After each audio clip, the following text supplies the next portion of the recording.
Hi hello அனைவருக்கும் வணக்கம். நான் உங்கள் ராமச்சந்திரன். இது உங்கள் ராம்சன் அகாடமி. நண்பர்களே, நம்ம பாருங்க, தமிழ் வந்து டெய்லி 10 கொஸ்டின்ஸ் பார்த்துட்டு இருக்கோம். அதாவது இதுக்கு முன்னே நடந்த எக்ஸாம்ல கேட்கப்பட்ட கேள்விகளை தான் நம்ம வந்து பார்த்துட்டு இருக்கோம். ஓகேங்களா? அதனோட தொடர்ச்சி தான் நம்ம வந்து பார்க்க போறோம். இன்னைக்கு நம்ம பார்க்க போறது வந்து பார்த்தீங்கன்னா தேர்ட் கொஸ்டின் பார்க்க போறோம். ஓகேங்களா? ஸோ அது கண்டிப்பாக அந்த சீரிஸ் வந்து உங்களுக்கு ரொம்ப பயனுள்ளதாக வந்து இருக்கும். ஏன்னா நம்ம அதனோட எக்ஸ்பிளேஷனோட நம்ம என்ன பண்ணிட்டு இருக்கோம், கண்டினியூ பார்த்துட்டு இருக்கோம். உங்களுக்கு ஒரு ஐடியாஸ் கிடைக்கும். இந்த ஏரியா இருந்தெல்லாம் கொஸ்டின் கேட்டிருக்காங்களா அப்படின்ற ஒரு ஐடியாஸ் வந்து உங்களுக்கு கிடைக்கும். ஓகே, வாங்க வீடியோக்குள்ள போகலாம். அதுக்கு முன்னால வந்து பாத்தீங்கன்னா நம்ம வந்து லாஸ்ட் வீடியோல ஒரு கொஸ்டின் கேட்டிருப்போம். அதுக்கான ஆன்சர் என்னன்னு பார்த்துட்டு வந்துடலாம் பாருங்க. லாஸ்ட் வீடியோல நம்ம கேட்டிருந்த கேள்வி என்னன்னா, பெரியாழ்வாரின் இயற்பெயர் யாது அப்படின்றத நம்ம வந்து கேட்டிருந்தோம். ஓகேங்களா? ஸோ பெரியாழ்வாரோட இயற்பெயர் யாரு எதுன்னு பார்த்தீங்கன்னா விஷ்ணு சித்தர் அப்படின்னு சொல்லுவாங்க. அதாவது விட்டுணு சிஸ்தர் அப்படின்னு சொல்லிட்டு தமிழ்ல என்ன பண்ணியிருக்காங்க, நல்லா டிரான்ஸ்லேட் பண்ணியிருக்காங்க. அதனால அப்படி இருக்கு. விஷ்ணு சித்தர் அப்படின்றது தான் அவருடைய இயற்பெயர். ஓகேங்களா? ஸோ ஸ்ரீவில்லிபுத்தூர்ல தான் வந்து அவர் வந்து பிறந்திருப்பாரு. இது மட்டும் இல்லாம இவர் வந்து ஆண்டாளோட வளர்ப்பு தந்தை. ஓகேங்களா? ஆண்டாளோட வளர்ப்பு தந்தை அப்படின்னு சொல்லிட்டு அழைக்கப்படக்கூடியவர் தான் அந்த விஷ்ணு சித்தர் பெரியாழ்வார். இவர் வந்து பார்த்தீங்கன்னா இது மட்டும் இல்லாம பட்டாபிராமன், புதுவை கோவன், விட்டுச்சித்தர், கிழியார்த்தான் அப்படின்னு சொல்லிட்டுலாம் வந்து பார்த்தீங்கன்னா இவர் வந்து பட்டப்பெயர்களால அழைக்கப்படுறாரு. ஓகேங்களா? அதையும் நீங்க வந்து ஞாபகம் வச்சுக்கோங்க. அப்ப பெரியாரோட இயற்பெயர் அப்படின்னா விட்டுணு சித்தர். ஓகேங்களா? சரி, இந்த வீடியோக்கான 10 கொஸ்டின்ஸ் பார்க்கலாம் வாங்க. அதுக்கு முன்னால் நம்ம சேனலுக்கு யாரா புதுசாக வரீங்க அப்படின்னா நம்ம சேனலையும் சப்ஸ்கிரைப் பண்ணிக்கோங்க. கூட பக்கத்தில் இருக்கிற பெல் பட்டனை கிளிக் பண்ணி நோட்டிஃபிகேஷன் ஆல் அப்படின்றதையும் கொடுத்துக்கோங்க. அப்பதான் உங்களுக்கு நம்ம போடுற வீடியோஸ் உடனடியாக வந்துட்டு இருக்கும். திரிகடகம் என்னும் 14 கீழ்கணக்கு நூலின் ஆசிரியர் யார்?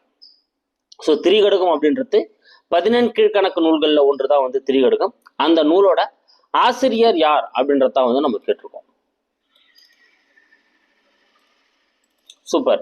14 கீழ்கணக்கு நூலோட ஆசிரியர் யார் அப்படின்னு பார்த்தீங்கன்னா யாருங்க? நல்லாதனார். ஏதாங்க இதுக்கான ஆன்சர். ஸோ நல்லாதனார் தான் வந்து திரிகடகம் அப்படின்ற நூலோட ஆசிரியர். அதாவது சுக்கு, மிளகு, திப்பிலி போன்ற மருந்துக்களால் ஆனதுதான் வந்து பார்த்தீங்கன்னா இந்த திரிகடகம். ஓகேங்களா? ஸோ இது கடவுள் வாழ்த்து உட்பட மொத்தம் வந்து பார்த்தீங்கன்னா ஒரு 101 பாடல்களை கொண்டதா இது வந்து கருதப்படுது. கடவுள் வாழ்த்துல திருமாலை தான் வந்து என்ன பண்ணியிருப்பாங்க, கடவுள் வாழ்த்தா வந்து பாடியிருப்பாங்க. ஸோ அப்போ 101 பாடல்களை கொண்டதுதான் வந்து இந்த திரிகடகம். 100+1. இது நல்லாதனாரை பொறுத்தவரையிலும் திருத்து அப்படின்ற ஊர்ல தான் வந்து இவர் பிறந்திருப்பாரு. திருத்து அப்படின்ற ஊர்ல பிறந்திருப்பாரு. ஓகேங்களா? ஸோ இதை வந்து திரிகடகம் அப்படின்ற அந்த இதுவை வந்து முதல்ல யார் வரையறுத்திருக்கோம் அப்படின்னா திவாகர நிகண்டுல தான் வந்து பார்த்தீங்கன்னா வரையறுத்திருப்பாங்க. இதெல்லாம் உங்களுக்கு ஆல்ரெடி தெரிஞ்சுதான் நான் உங்களுக்கு ஒரு ரிவிஷன் பண்றேன். ஓகேங்களா? சரிங்க. அப்போ இதுக்கான ஆன்சர் நல்லாதனார். அடுத்த செகண்ட் கொஸ்டின். பசித்த மானிடம் எனும் நாவலின் ஆசிரியர் யார்? பசித்த மானிடம் எனும் நாவலின் ஆசிரியர் யார்? சூப்பர். யாருங்க? கரிச்சான் குஞ்சு. ஏதாங்க இதுக்கான ஆன்சர். அதாவது இவருடைய இன்னொரு பெயர் வந்து பார்த்தீங்கன்னா நாராயணசாமி. நாராயணசாமி அப்படின்றது அவருடைய பெயர். இவர் வந்து கரிச்சான் குஞ்சு அப்படின்ற அந்த இதில் தான் வந்து எழுதியிருப்பாரு. ஓகேங்களா? ஸோ இது மட்டும் இல்லாம மனிதன் வாழ்வான். மனிதன் வாழ வந்து பார்த்தீங்கன்னா இந்த அடிப்படையா இருக்கக்கூடிய காமம், பணம், அந்த அதிகாரம் இதெல்லாம் எப்படி வந்து இந்த வாழ்க்கையில வந்து இதுவாகுது அப்படின்றத வச்சுதான் அந்த நாவலை வந்து எழுதியிருப்பாரு. அதான் பசித்த மானிடம் அப்படின்ற தலைப்புல எழுதியிருப்பாரு. ஓகேங்களா? அப்ப நாராயணசாமி அப்படின்றத அவருடைய பெயர். அடுத்து நான்மணி கடிகை என்னும் நூலின் ஆசிரியர் யார்? பாருங்க, இதுவும் நான்மணி கடிகையும் 14 கீழ்கணக்கு நூல்கள்ல ஒன்றுதான். ஸோ நான்மணி கடிகை அப்படின்ற நூலோட ஆசிரியர் பார்த்தீங்கன்னா விளம்பி நாகனார். சீதாங்க இதுக்கான ஆன்சர். விளம்பி நாகனார் தான் வந்து நான்மணி கடிகை நூலோட ஆசிரியர். ஓகேங்களா? இதுல மொத்தம் 104 வெண்பாக்களை கொண்டது. பிளஸ் 2ஓட சேர்த்து 106.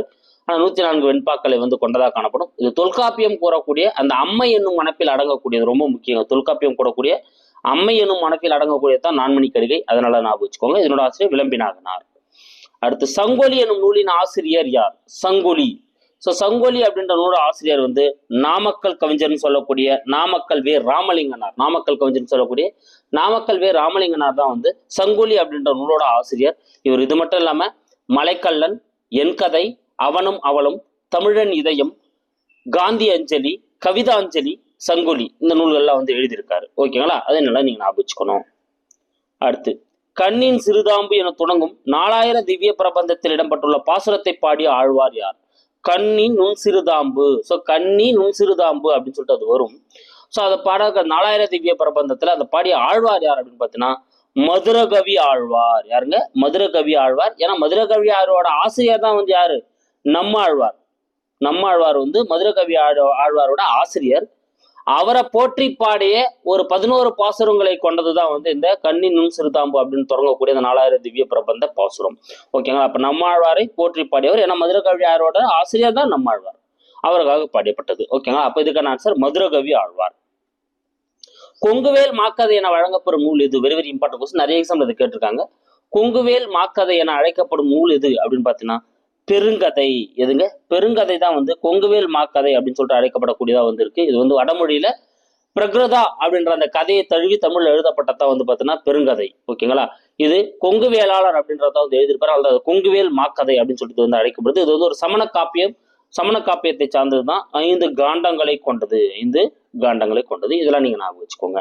அப்ப பெருங்கதை தான் வந்து கொங்குவேல் மாக்கதைன்னு அழைக்கப்படுது. நீதிநெறி விளக்கம் எனும் நூலை எழுதியவர் யார்? பாருங்க, நீதிநெறி விளக்கம். நீதிநெறி விளக்கம் அப்படின்ற நூல் யாருடையதுன்னா குமரகுருபரருடையதுங்க. நீதிநெறி விளக்கம் அப்படின்ற நூல் வந்து யாருடையது? குமரகுருபரருடையது தான். ஓகேங்களா? இவர் வந்து 17ஆம் நூற்றாண்டை சேர்ந்தவர். இந்த குமரகுருபரரை பொறுத்தவரை ரொம்ப முக்கியமான ஒரு விஷயம் எதுனா, அவர் எந்த நூற்றாண்டை சேர்ந்தவர்? 17ஆம் நூற்றாண்டை வந்து சேர்ந்தவர். இது வந்து பார்த்தோன்னா இந்த திருமலை நாயக்கர்கள் வந்து என்ன பண்ணியிருப்பாங்க, கேட்டுட்டு இருப்பாங்க யாருக்கிட்ட? குமரகுருபரர்கிட்ட. எனக்கு திருக்குறள்ல இருக்கக்கூடிய அந்த அறக்கருத்துக்களை அடிப்படையா வைத்து ஒரு நூல் வேணும் அப்படின்னு சொல்லிட்டு கேட்டதுக்கு என்னங்க குமரகுருபரர் என்ன பண்ணியிருப்பாருன்னா இந்த நீதிநெறி விளக்கம், அதாவது திருக்குறள் அந்த அறக்கருத்துக்களை அடிப்படையாக கொண்டு எழுதப்பட்டதான் இந்த நீதிநெறி விளக்கம். இது ஒரு 102 வெண்பாக்களை கொண்டதா இருக்கும். குமரகுருபரர் தான் எழுதியிருப்பாரு. அடுத்து, பம்மல் சம்பந்த முதலியார் முதலில் தாமே எழுதி நடத்த சமூக நாடகம் இது. ஸோ பம்மல் சம்பந்த முதலியார் இவர் உங்களுக்கு தெரியும். ஓகேங்களா? தமிழ் நாடக தந்தை அப்படின்னு சொல்லுவாங்க. தமிழ் நாடக தந்தை அப்படின்னு சொல்லுவாங்க. ஸோ தந்தைங்க தான் வந்து சம்பந்தம் பேசுவாங்கன்னு ஞாபகம் வச்சுக்கோங்க. ஓகேங்களா? ஏன்னா கன்ஃபியூஸ் இல்லாமல் இருக்கும். தமிழ் நாடக தந்தைன்னா சம்பந்தம் பேசுவாங்க, அப்போ சம்பந்த முதலியார். ஓகேங்களா?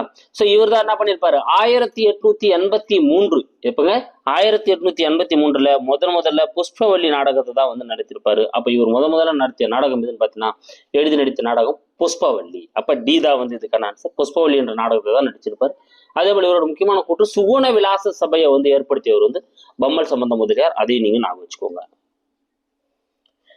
அடுத்து 9வது கேள்வி, 570 எனும் நூலின் ஆசிரியர் யார்? 570 எனும் நூலின் ஆசிரியர் யார்?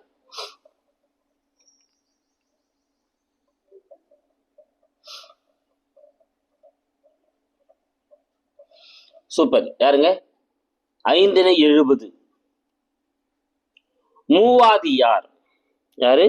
மூவாதியார் தான் வந்து இதுக்கான ஆன்சர். 570 ஆசிரியர் வந்து மூவாதியார் தான் வந்து எழுதியிருப்பாரு. இதுல நம்ம ஷார்ட்கட் வந்து ஆல்ரெடி சொல்லியிருக்கோம்.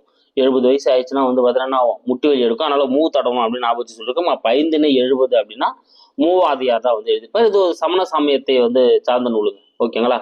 இது வந்து ஒரு 570 உங்களுக்கு தெரிஞ்சு போயிட்டு இருக்கும். 70 பாடல்களை கொண்டதுதான் வந்து இந்த 570. அடுத்து 10வது கேள்வி, திராவிட பிரகாசிகை எனும் நூலை எழுதியவர் யார்? திராவிட பிரகாசிகை எனும் நூல் யாரால் எழுதப்பட்டது? இது வந்து திராவிட பிரகாசிகை அப்படின்றது வந்து பார்த்தீங்கன்னா இது தமிழ் மற்றும் திராவிடத்தோட அந்த சிறப்புகளை பத்தி சொல்லக்கூடிய ஒரு நூல் தான். இது வந்து தமிழ் இலக்கிய வரலாறு நூலா வந்து கருதப்படக்கூடியது. இது வந்து ஒரு ஈழத்து அறிஞராக அறியப்பட்ட சபாபதி, யாருங்க? ஈழத்து அறிஞராக அறியப்பட்ட சபாபதி நாவலர் தான் வந்து என்ன பண்ணியிருப்பார், அதை வந்து எழுதியிருப்பார். அப்ப திராவிட பிரகாசிகை அப்படின்னு நூல் வந்து யாருடையதுன்னா சபாபதி நாவலருடையது தான் வந்து பார்த்தீங்கன்னா இந்த நூல். ஓகே, இந்த 10 கொஸ்டின்ஸ் வேகமா ஒரு ரிவிஷன் கொடுத்துட்றேன். திரிகடுகத்தோட ஆசிரியர் வந்து நல்லாதனார், பிரசித்த மானிடம் வந்து கரைச்சான் குஞ்சு, நான்மடிகை நூல் ஆசிரியர் விளம்பி நாகனார், சங்கோலி அப்படின்றது வந்து நாமக்கல்வி ராமலிங்கனார், கண்ணி நுண் சிறு தாம்பு அப்படி தொடங்கக்கூடிய 4000 திவ்ய பிரபந்த பாடல் இடம்பெற்றுள்ள பாசுரம் வந்து பார்த்தீங்கன்னா மதுரகவி ஆழ்வார் வந்து பாடியிருப்பாரு. கொங்குவேல் மாக்கதை அப்படின்னு வழங்கப்படக்கூடிய நூல் வந்து பார்த்தீங்கன்னா பெருங்கதை. நீதிநெறி விளக்கம் வந்து குமரகுருபரர். பம்மல் சம்பந்த முதலியார் முதலில் தாமே எழுதி நடித்த நாடகம் வந்து புஷ்பவல்லி. 570 எனும் நூலின் ஆசிரியர் வந்து மூவாதையார். திராவிட பிரகாசிகை அப்படின்னு நூலை யார் எழுதியிருப்பாருன்னா சபாபதி நாவலர் தான் எழுதியிருப்பாரு. ஓகேங்களா? இந்த வீடியோக்கான உங்களுக்கான கொஸ்டின் பாருங்க, 10 பாட்டில் அளவில் பெரியதாய் இருக்கும் நூல் எது? ஸோ 10 பாட்டு நூல்கள்லேயே வந்து பார்த்தீங்கன்னா அளவில் மிகப்பெரிய நூலா கருதப்படக்கூடிய நூல் எது அப்படின்றத வந்து உங்களுக்கான கேள்வி. அதுக்கான ஆன்சர்ஸ் ஆப்ஷன்ல இருக்கு. நீங்க இதுக்கான ஆன்சர் என்ன வரும் அப்படின்றத கமெண்ட்ல சொல்லுங்க. இல்லை நாளைக்கு போடக்கூடிய வீடியோல அதுக்கான ஃபுல் எக்ஸ்பிளேஷனோட கொடுத்துறேன். கண்டிப்பா இந்த சீரிஸ் உங்களுக்கு பயனுள்ளதா வந்து இருக்கும். இதுவரையும் எக்ஸாம்ல கேட்கப்பட்ட கேள்விகள் தான் நம்ம வந்து கொடுத்துட்டு இருக்கோம். இது உங்களுக்கு இன்னும் வந்து நிறைய ஐடியாஸை கிரியேட் பண்ணும். Thank you guys. அடுத்த வீடியோவில் வந்து நான் உங்களுக்கு சந்திக்கிறேன். நம்ம சேனலுக்கு நான் புதுசாக வந்து நம்ம சேனலை சப்ஸ்கிரைப் பண்ணிக்கோங்க. கூடிய பக்கத்தில் இருக்கிற பெல் பட்டனை கிளிக் பண்ணி நோட்டிஃபிகேஷன் ஆல் அப்படின்றதையும் கொடுத்துக்கும். அப்போ தான் நம்ம போகிற வீடியோஸ் எல்லாமே உங்களுக்கு உடனடியாக வந்துட்டு இருக்கும். Thank you guys.